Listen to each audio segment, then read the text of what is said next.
A paz do nosso Senhor e Salvador Jesus Cristo, meus queridos e amados irmãos, tudo bem com vocês? Graças a Deus, espero que estejam tudo bem, né? Comigo também está, graças a Deus, estou muito feliz por estar aqui de volta trazendo mais uma pré-aula da Escola Bíblica Dominical. É apenas uma introduçãozinha rápida que eu quero trazer aqui para vocês, para não passar em branco. E essa palavra tem um objetivo profundo, né? E nós nos alimentar, o nosso espírito, a nossa alma. Precisamos também da presença de Deus, da palavra de Deus. A Bíblia diz que nem só de pão viverá o homem, mas de toda palavra que sai da boca de Deus. Louvado seja o nome do Senhor. Trouxe aqui um texto base, essa é a lição 6 dos jovens. Lição 6, né? Tem por título Parábolas e Pronunciamento. Queridos, é profundo esse assunto que eu trouxe aqui para vocês. Eu quero que vocês prestem muita atenção e se houver alguma coisa que vocês não entenderem, deixa aí o comentário que nós vamos estar respondendo aqui na íntegra a cada um dos nossos ouvintes, aqui dos nossos seguidores. A palavra base está em Jeremias capítulo 13, capítulo 24, versículo 1 ao 10. E Mateus capítulo 13, versículo 10 ao 17. Qual é o objetivo geral desta lição? É compreender, amados, o valor das parábolas como recurso de ensino divino e analisar o uso que o profeta Jeremias fez delas para transmitir a mensagem de Deus ao povo. E o primeiro tópico nós temos aqui, a parábola como recurso literário. Subtópico 1 diz assim, uma definição. A palavra parábola, querido, ela vem do grego parabolé, que significa colocar ao lado ou comparar. É uma história curta e simbólica usada para ensinar verdades espirituais por meio de situações do cotidiano. E Jesus e os profetas usaram parábolas para tornar o ensino mais acessível, né? E memorável, despertando aí reflexão nos ouvintes. Aqui em Marcos capítulo 4, versículo 33, nos diz assim, com muitas parábolas, tais lhes dirigia a palavra, segundo que podiam compreender. Temos aqui o subtópico 2, a interpretação de uma parábola. A parábola não é uma alegoria completa, onde cada detalhe, né, tem um significado oculto, não. Normalmente há uma mensagem central. O segredo está em entender o contexto, né, o público e a lição principal que o autor deseja comunicar. Há uma dica aqui para os jovens, né, antes de buscar mistérios escondidos, procure a verdade prática que Deus quer ensinar. Isso é muito mais importante quando você procura a verdade prática que Deus quer ensinar. Às vezes você vai buscar mistérios escondidos, coisas que muitas vezes não é para nós acabamos, muitas das vezes, entramos numa heresia e criando aí uma confusão na mente. Né? Então, não procure. Né? Antes de qualquer coisa, busque primeiro a verdade prática que Deus quer ensinar para você através de uma parábola. E subtópico 3, Jesus e as parábolas. Jesus fez das parábolas sua principal forma de ensino, queridos.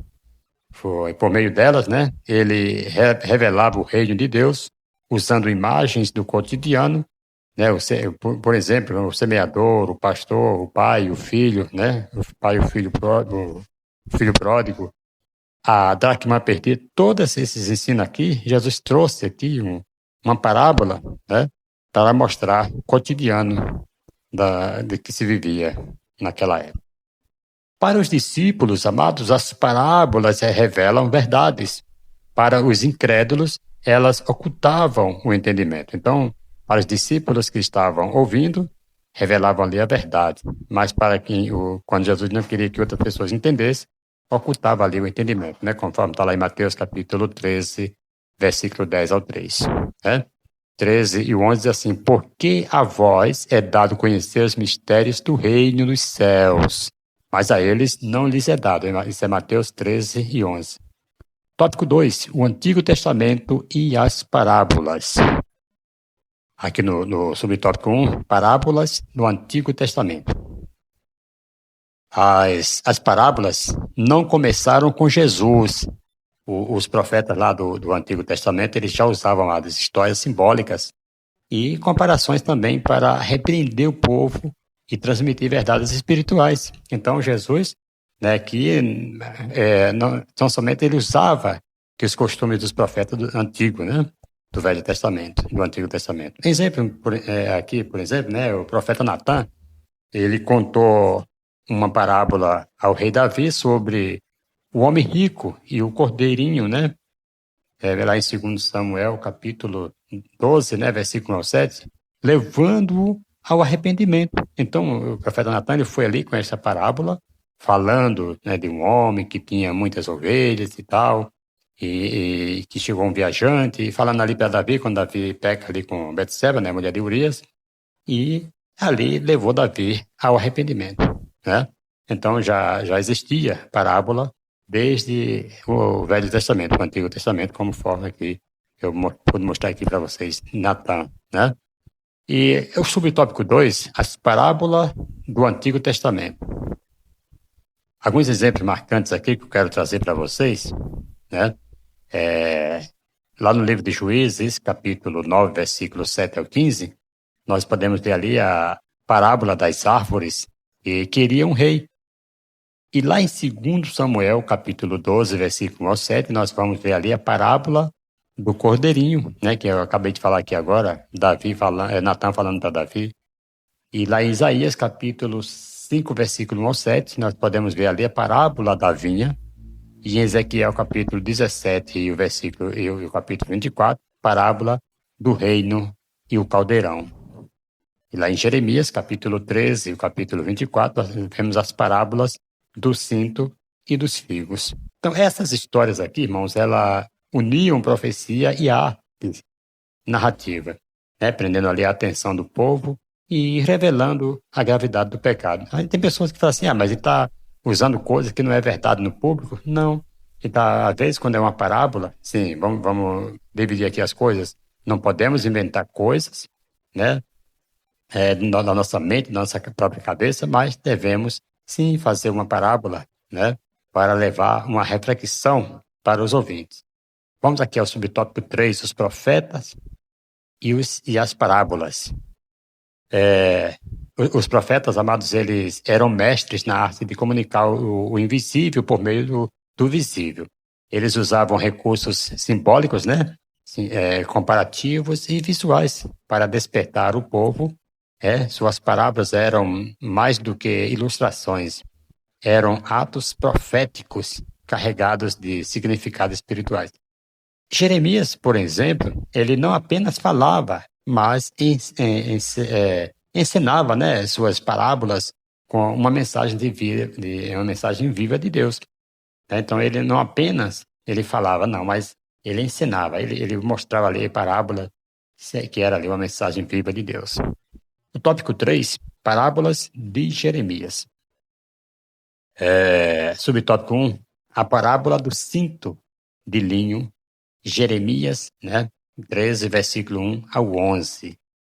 Querido, Deus mandou Jeremias comprar um cinto de linho, símbolo de pureza e proximidade com o corpo, assim como Israel deveria também estar junto ao Senhor. Deus ordenou que o cinto fosse escolhido e apodrecesse.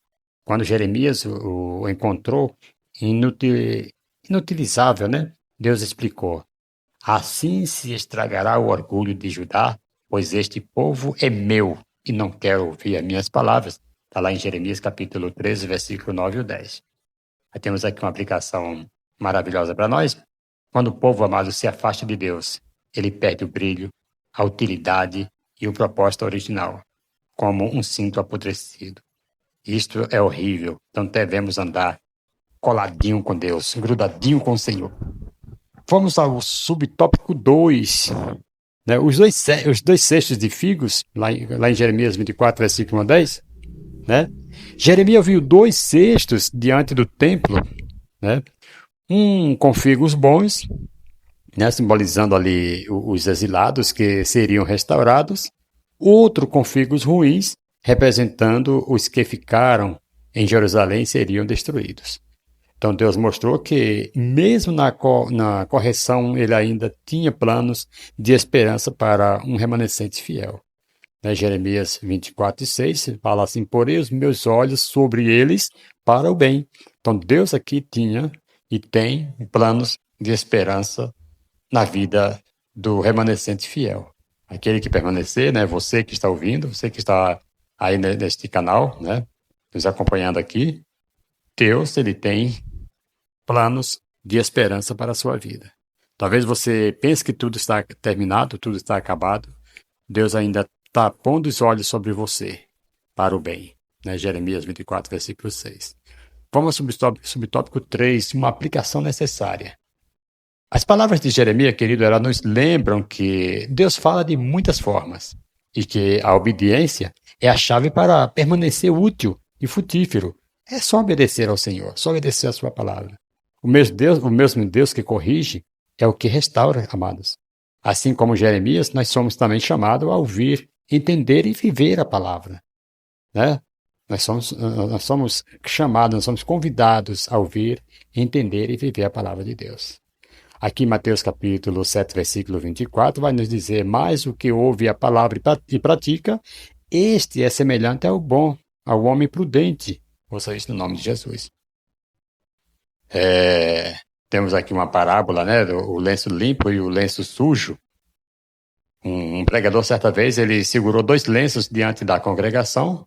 Um estava limpo e branco, o outro manchado e amassado, e ele disse: ambos são lenços, mas só um serve para limpar as lágrimas. Assim também somos nós, queridos, diante de Deus. Quando nos mantemos limpos, Ele pode nos usar para consolar, curar e edificar outras pessoas. Mas quando nos deixamos sujar pelo pecado, perdemos a sensibilidade e o propósito que Deus tem para nossas vidas. Eu concluo aqui com você, amados, falando que as parábolas, elas são mensagens vivas que revelam o coração de Deus. Jeremias, ele, com o cinto e os figos, nos ensina que o Senhor prefere corrigir do que perder. Ele prefere restaurar do que destruir. Que nós sejamos figos, bons, úteis e frutíferos para o reino de Deus.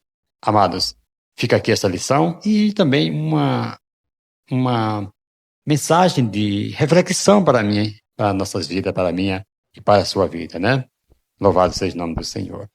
Que Deus abençoe, amados, que Deus possa estar guardando cada um de vocês debaixo da sua potente mão. Louvado seja o nome do Senhor. E isto nós precisamos, cada dia, estar assegurado de que nós estamos obedecendo a palavra de Deus. Isso é muito importante para nossas vidas, porque se nós desobedecermos, nós seremos como este lenço sujo que não servimos para nada. Mas se nós obedecermos a palavra de Deus, nós seremos utilizados e daremos muito fruto para o reino de Deus. Amém? E assim, quando Jesus voltar, nós seremos chamados a fazer parte, a morar na glória com o Senhor. Deus abençoe, amado. Um forte abraço a todos vocês que ficaram até agora nesse vídeo. Se inscreva no canal, deixe o seu like, seu joinha. Isso é muito importante para o nosso crescimento. Que Deus abençoe, para que nós possamos estar divulgando cada dia mais a palavra de Deus. Amém?